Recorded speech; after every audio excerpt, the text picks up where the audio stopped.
Hi, I'd like to welcome you all to our October Lunch and Learn. I keep wanting to say November. I am Lori Troe. I am president of the Salina League of Women Voters, and we're excited to have you here.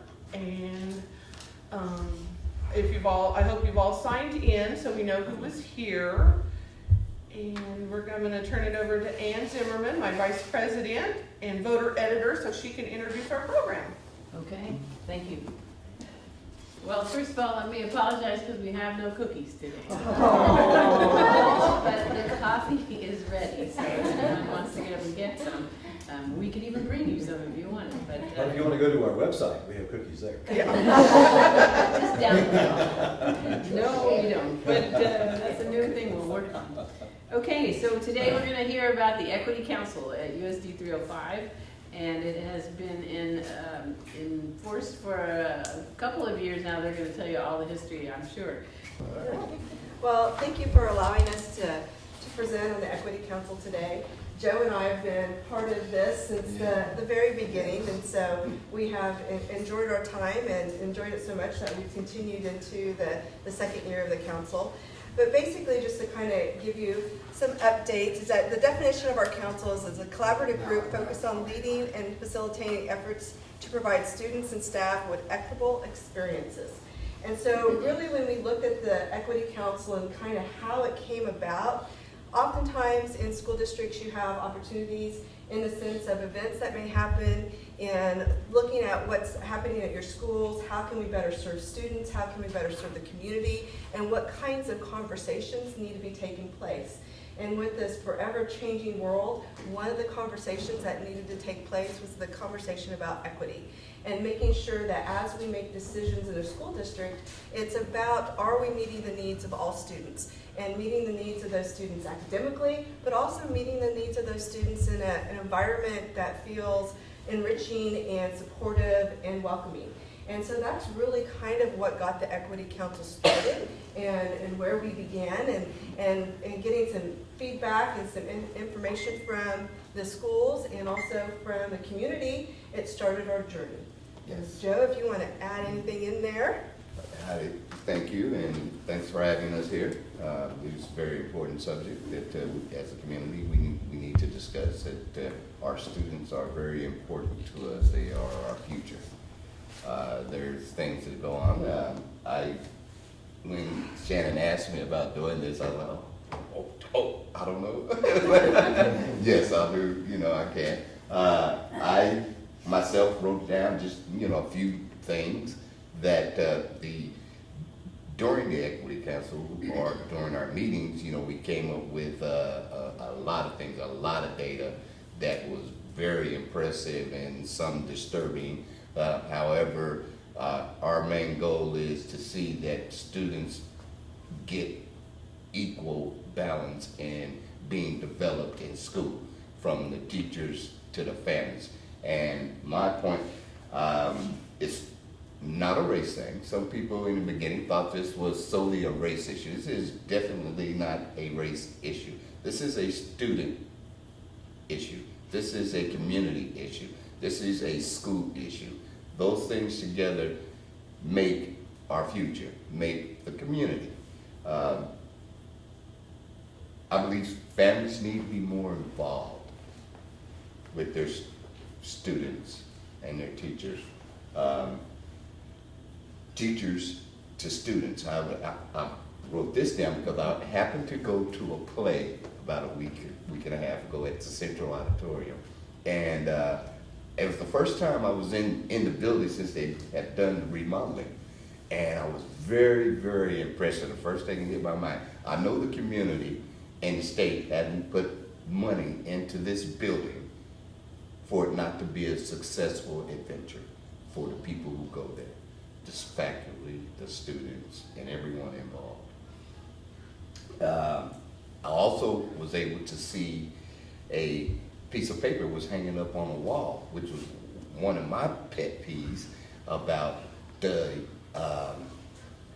teachers and students being more involved with one another. Because doing some of our data, we found out that there's a widening gap between students and teachers in our schools today. And that was very disturbing. And that doesn't need to be, that gap needs to be as tight as it can be, because that's the important thing.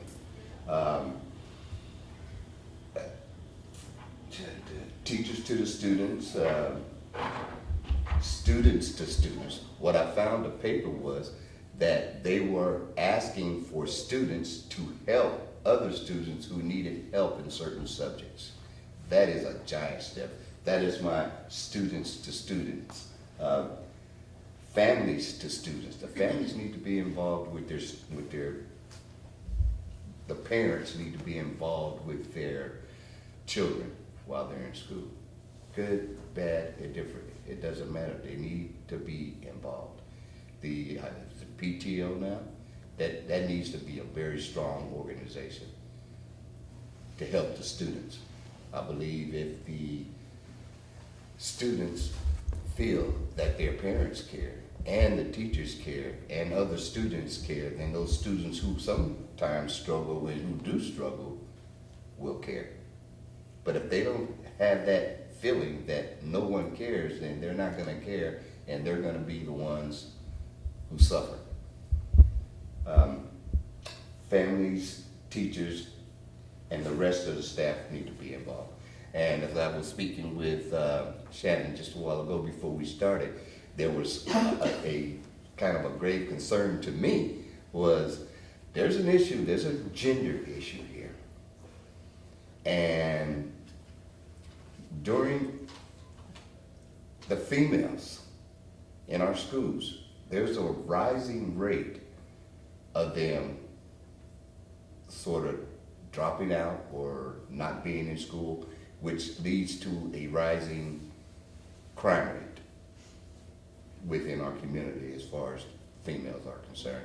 And I did a little looking myself, and it's kind of, from some of the states that I viewed, it's kind of probably all over the nation, you know. And I'm sure, and being, you know, part of the League of Women's Voters, you know, there have been struggles, you know, for women in our society, just as, you know, other minorities in our society.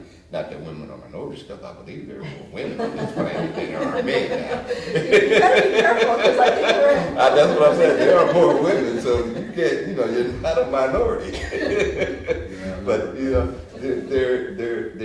there is a rise in inappropriate behaviors and dropping out of school and not caring about education somewhat. And that's just totally in my speaking to students, because I do a lot of that. I talk to them firsthand.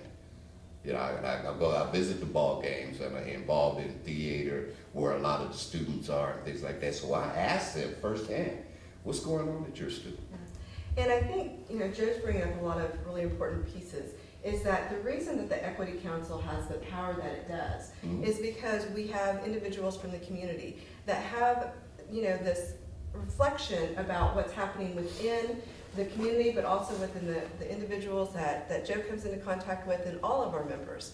And one of the things that kind of started us with this, and I'll kind of go back to the sense that a steering committee came together to kind of help lead us to the Equity Council, because that's not exactly where we started this conversation. The conversation started with community members having some different meetings with Dr. Hardy and so forth. And so we got this small group together that was the steering committee. And one of the things that we kind of stumbled upon, and actually Jennifer Bradford Vernon helped us stumble upon this, and we found that there was an Equity Council in Topeka. And so we wanted to look at an organization that had kind of a tried and true mechanism to talk about equity, to talk about the student demographics, to talk about that data that sometimes we don't get a chance to. So we went and visited the Equity Council in Topeka. And then that's kind of what pulled together our ideas in the sense of working with that steering committee to be able to say, you know what, let's try an Equity Council here in Salina.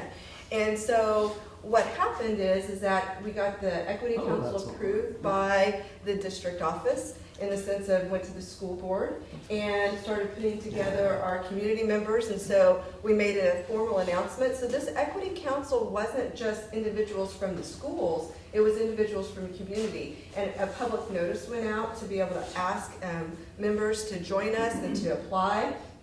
And so all of our at-large members are people that have applied for this position that feel very passionate, like Joe does, on how to support our students and how to support our families and schools.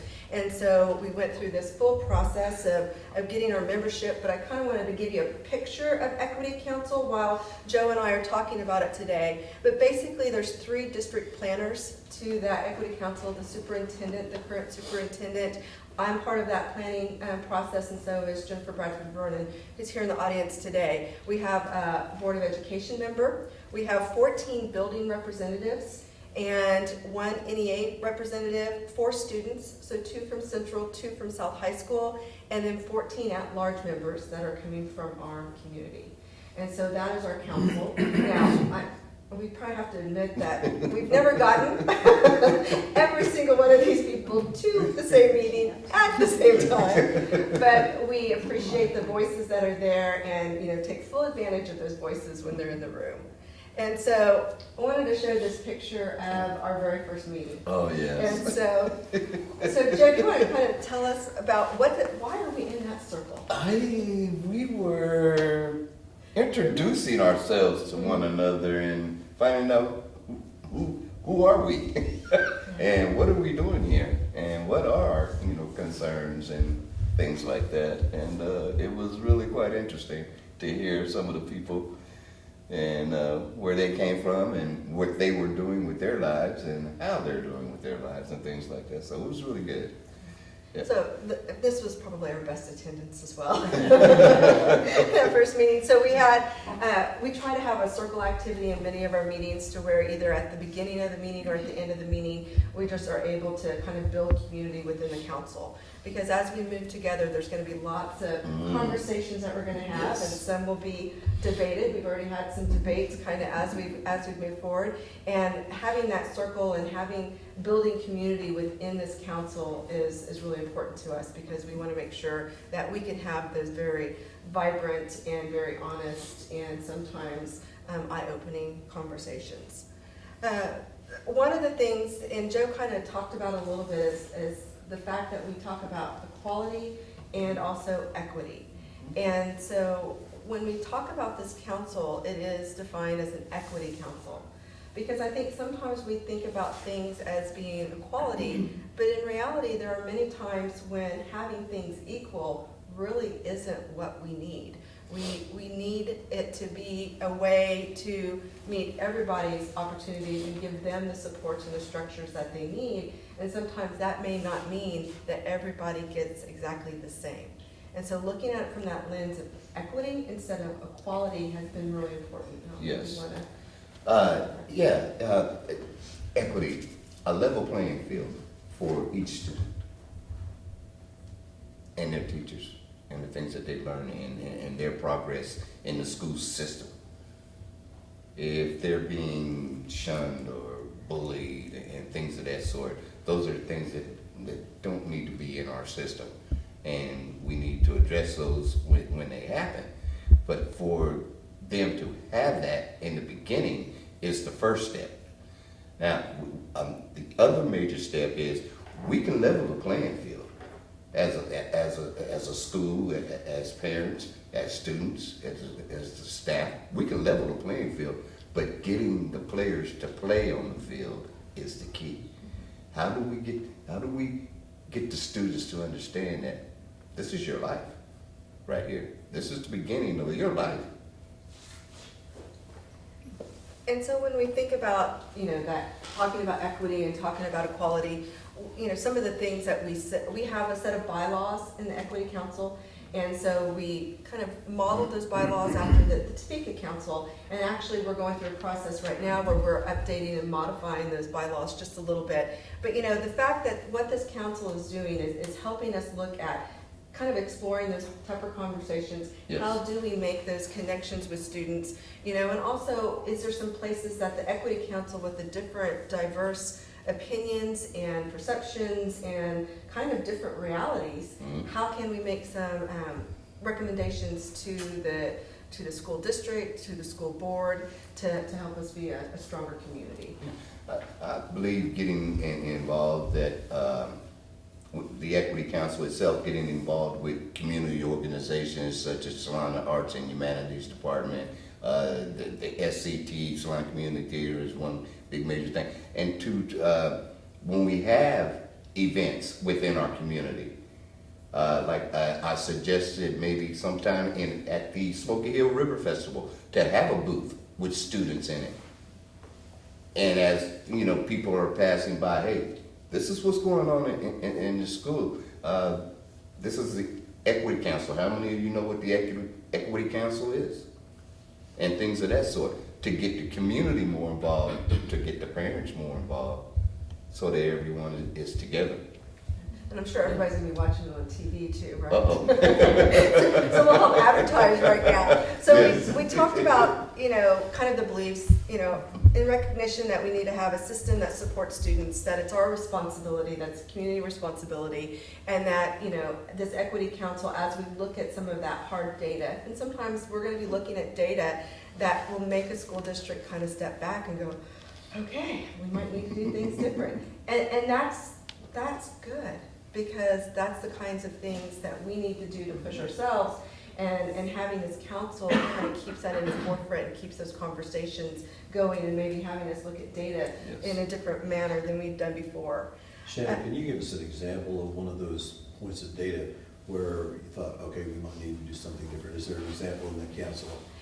And right now, go ahead. No, go ahead. Right now, the data that we've looked at is the perception data of the students and also of our staff. And so really we're kind of getting where are they with kind of what we perceive and what do they perceive. And really it was about connections to school. Do you see examples of your culture, your ethnicity in the schools? Do you have someone that you can speak to? Do you feel that if there's a concern that you can go to, an adult in that situation? So right now, the data that the council has looked at has really been more of that broad stroke perception data and district data.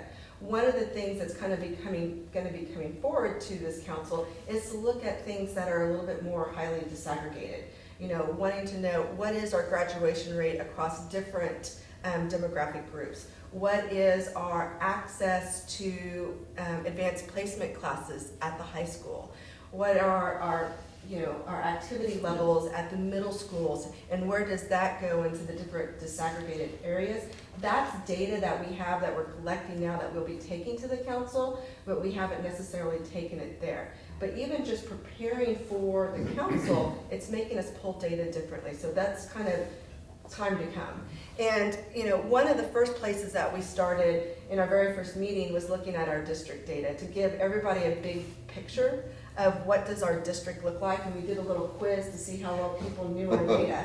Yeah. And there were still perceptions or some people thought we had different numbers of elementary buildings. There were a couple elementary buildings that they thought were still in existence that have not been, or the size of our buildings. So one of the things that we looked at was our general and special education populations. We looked at the ethnicity race at each of our buildings and as a district, our full pay and free and reduced lunch breakdown at each of the buildings. So really we established kind of that big picture data with the Equity Council to kind of start the conversations. And that was one of the pieces last year. So I think that one of the alarming pieces of data that struck me the hardest was the widening gap between students and teachers.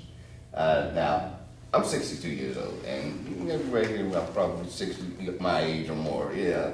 And teachers are the second most important person in a kid's life after their parents.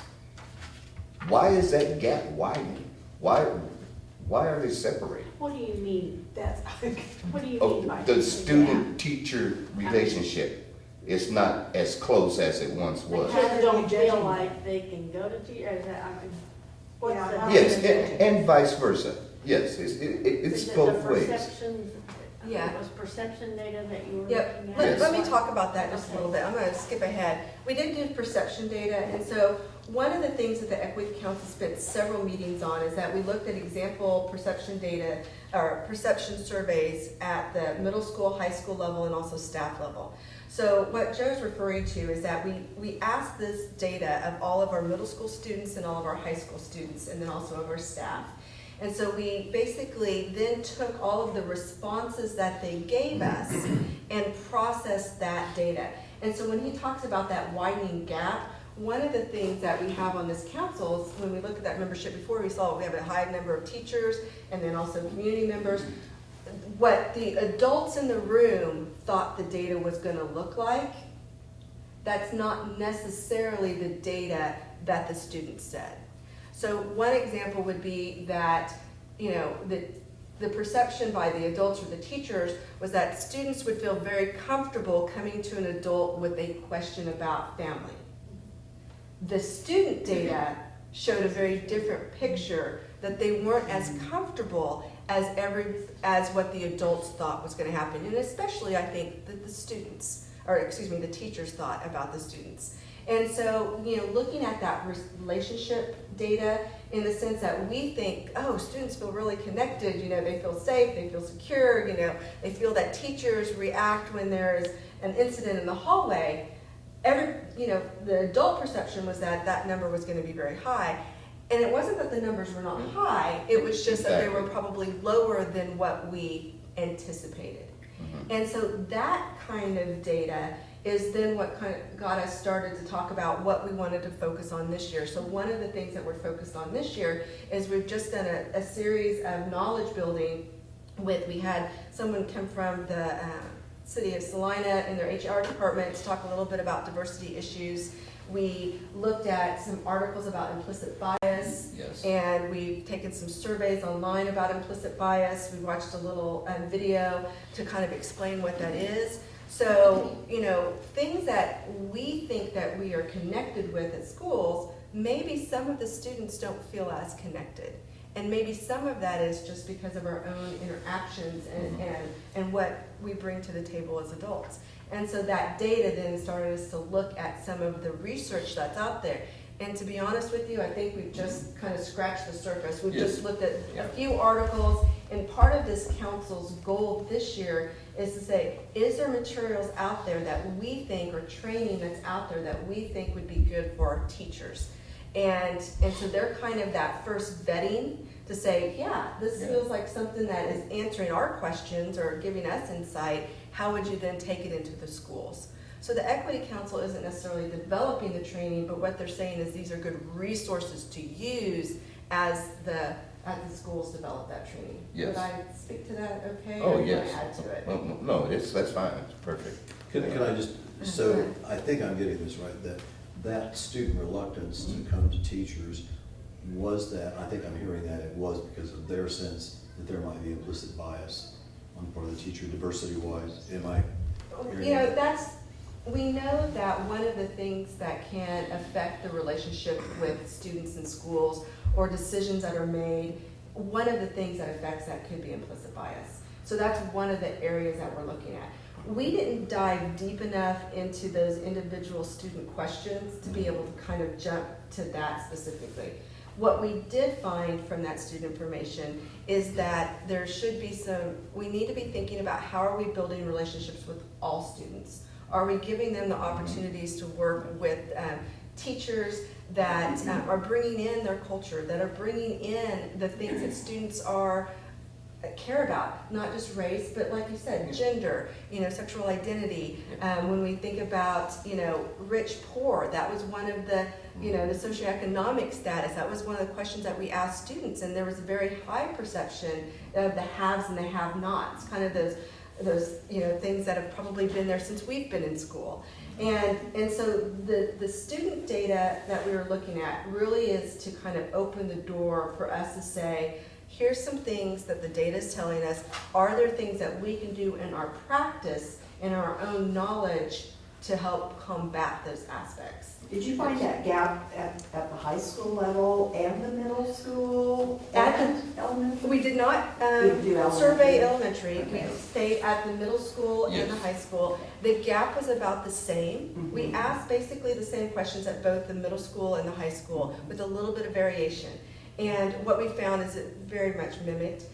We also broke that down and looked at it just in a disaggregated aspect. We looked at gender, we looked at grade level, we looked at race, ethnicity, and so we did look at some different ways to see how that data, kind of our different student bodies, and those are those pieces that we're going to be building on as we move forward, because there was a difference between some of those demographics. You know, what was the perception of white students? What was the perception of non-white students? And those perceptions were different, and so not markedly so, and I think some individuals expected it to be a wider gap. They were much closer. What we found is probably that students, you know, have a level of disconnect no matter what age, no matter what gender, no matter what disaggregated group you put them in, and those are the things that we need to look at.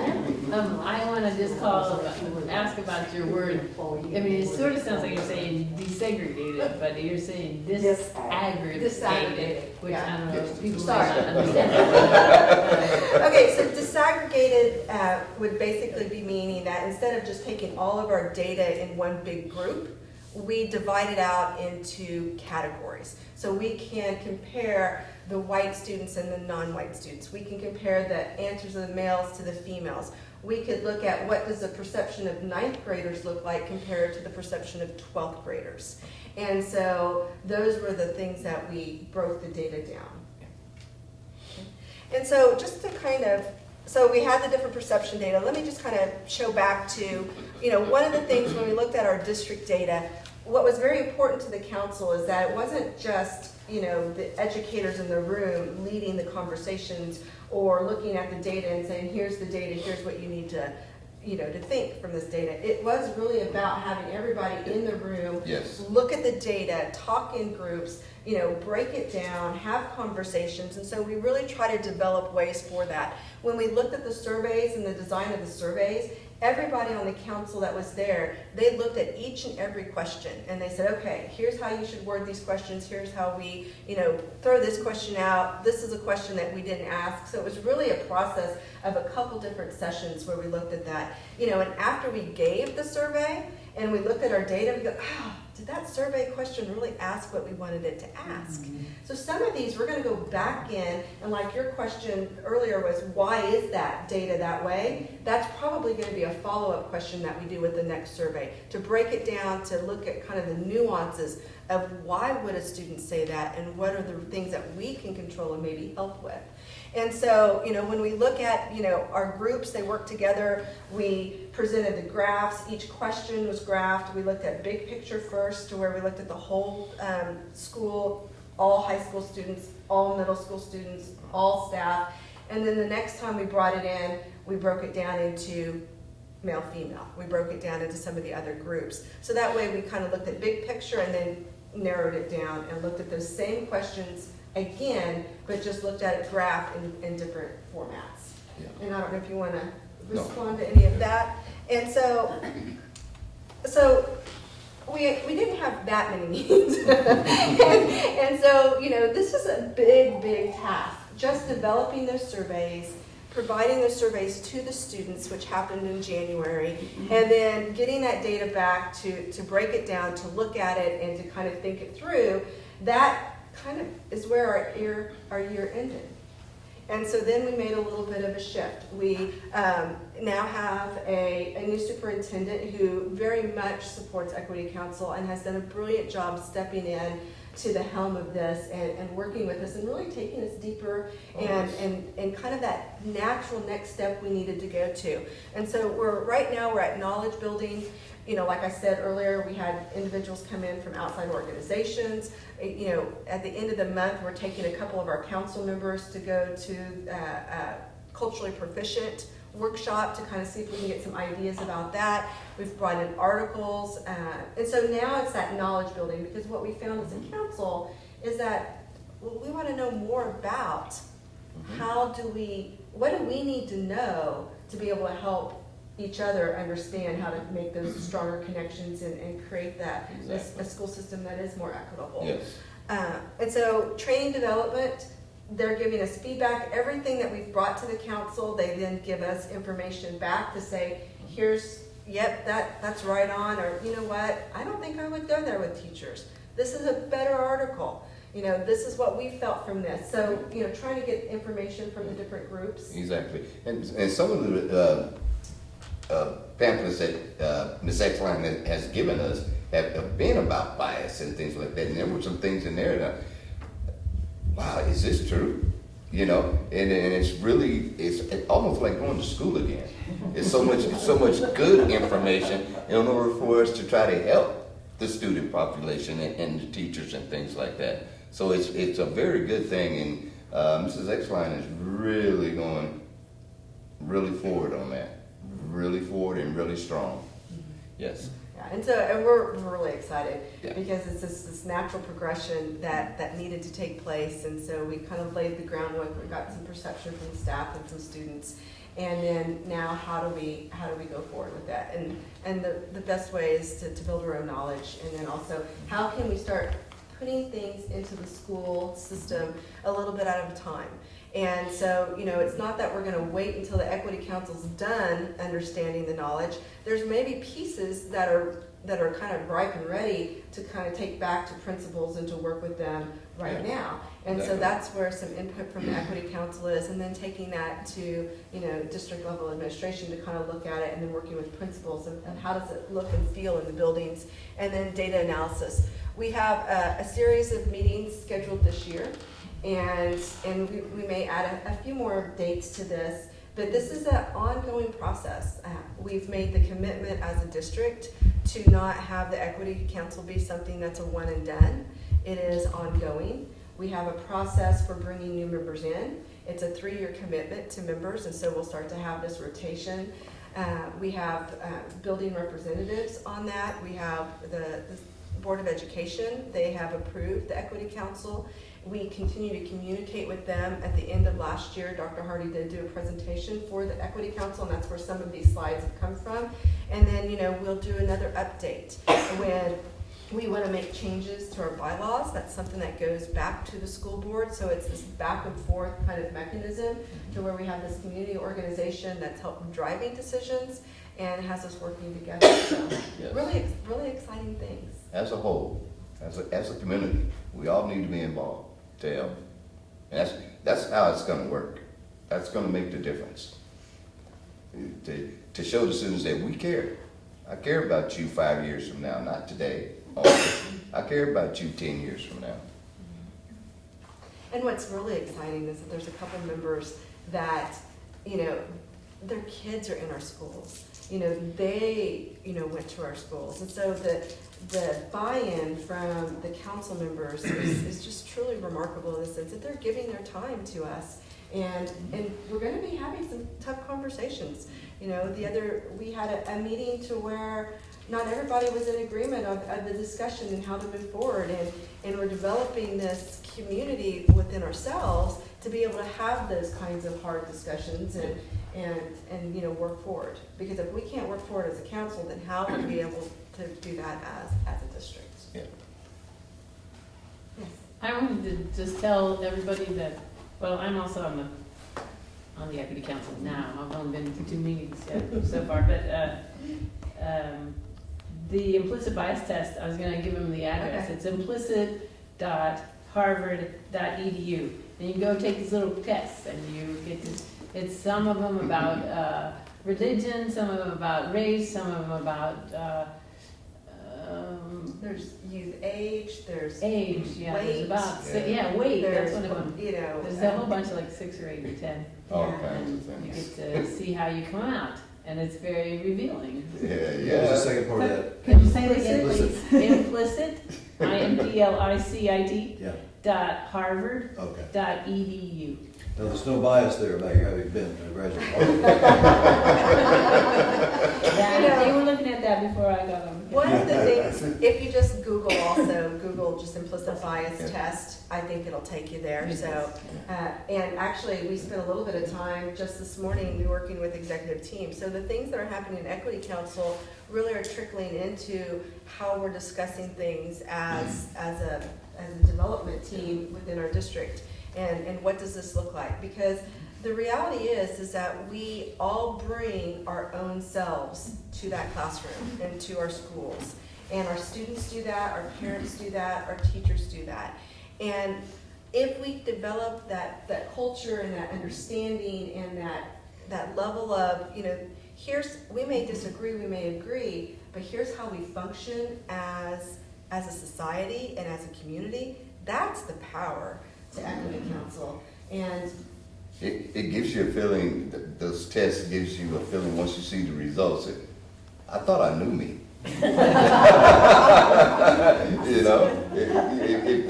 you're honest and truthful with those questions, and you get back the result, really? And like I say, I thought I knew me, so they're really revealing, and again, as Shannon was saying, it gives you the opportunity that gives you more incentive to help, because you just found out something about yourself that's going to give you more incentive to help someone else.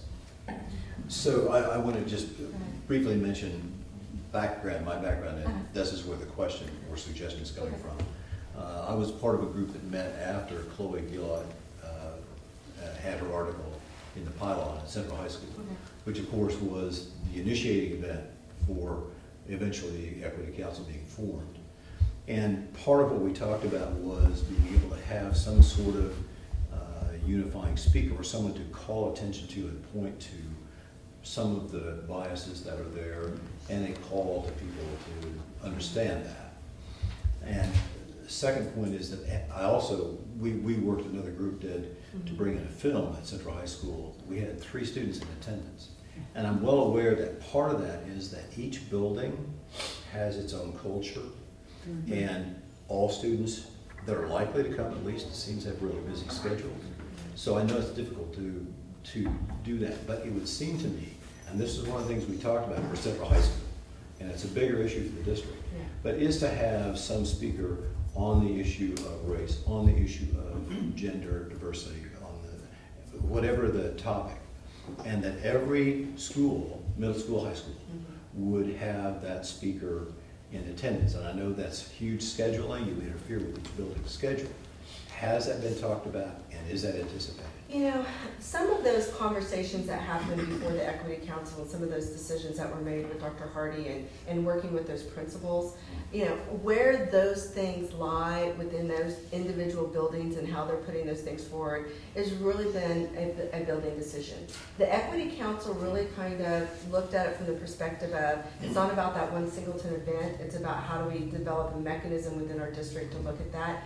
And so I can't speak to specifically who they decided was to come in and how they were tackling that from, a Central High School or a South High School or middle school perspective.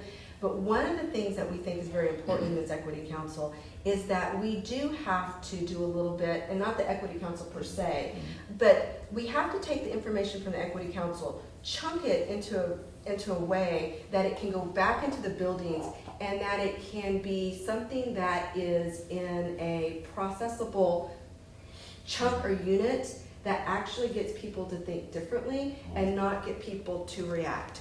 Oftentimes you have events in communities and events in schools that get people to gutturally react. And when you do that, sometimes everything up here stops.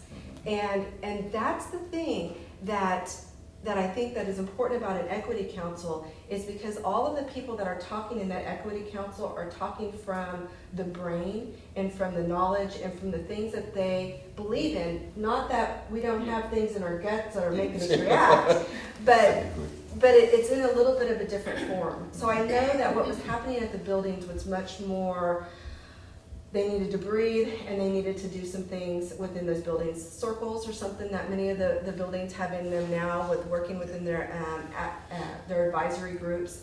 And I do know that they've tried to create specific kinds of dialogue within the school to address some of those hard issues. But these are hard issues, and these issues will take time for us to look at and to work through. I understand the fear and I understand the need for discussion. And yes, you're right, that's a multifaceted thing. It just seems to me that the Equity Council, in some respects, might as well not exist unless it sets a tone for the district. And one way to do that is to have that kind of an event. Yes, people may react, but it also fosters, hopefully, thought and discussion. And yes, you're right, coordinating that with buildings is difficult, but that's, I think, the work of the council. Yeah. And I think the council's starting on that work, because one of the things that we already looked at were some very specific articles that need to go back to the buildings. And so we're starting to develop that plan of how does it go back to the buildings. So how do you get things to move forward is that you take it and you say, okay, here is the expectation.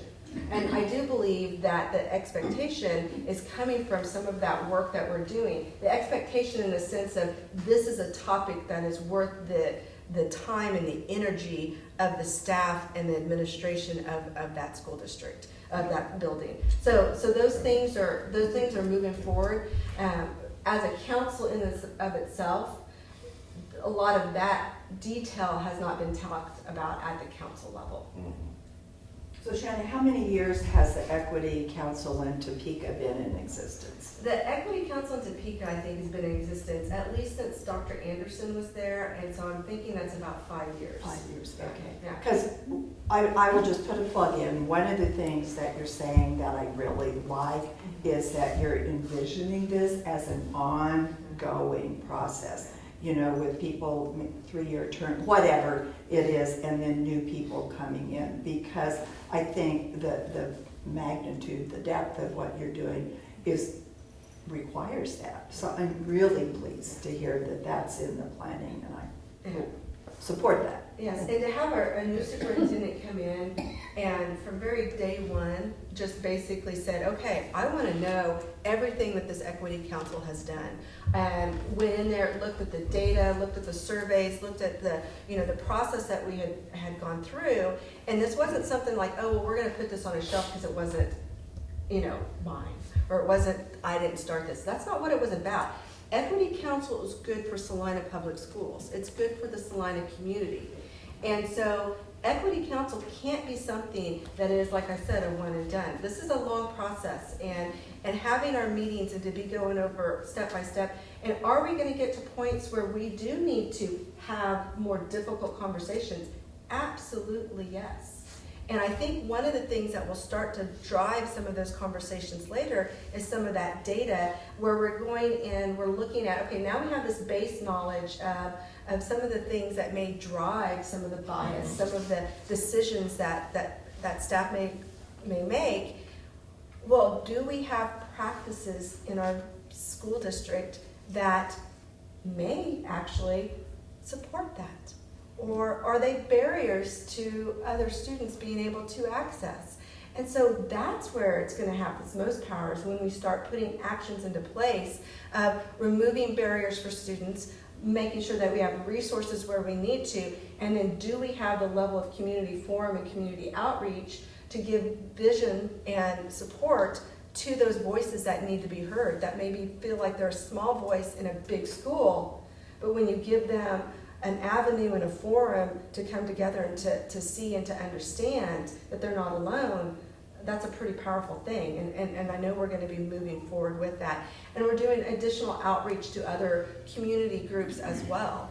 And so, this is not just an Equity Council issue.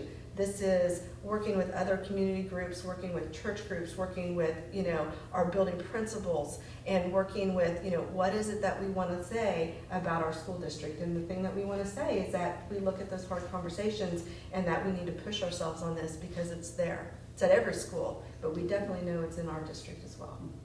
And it's gonna take time. Yeah. It's not gonna be easy. It's gonna take time. But we have to unite and do it together. This is a shameless plug to Salina Community Services. They could do a YouTube and have not just you, but some other events on. And if through whatever the tree email, what's the name of that email distribution system for schools? If that YouTube could be made available to parents and students, there's more likelihood they'll look at it if there's an event that makes them react or think. Mhm. But that could be a good tool in your arsenal. Yeah. Yes.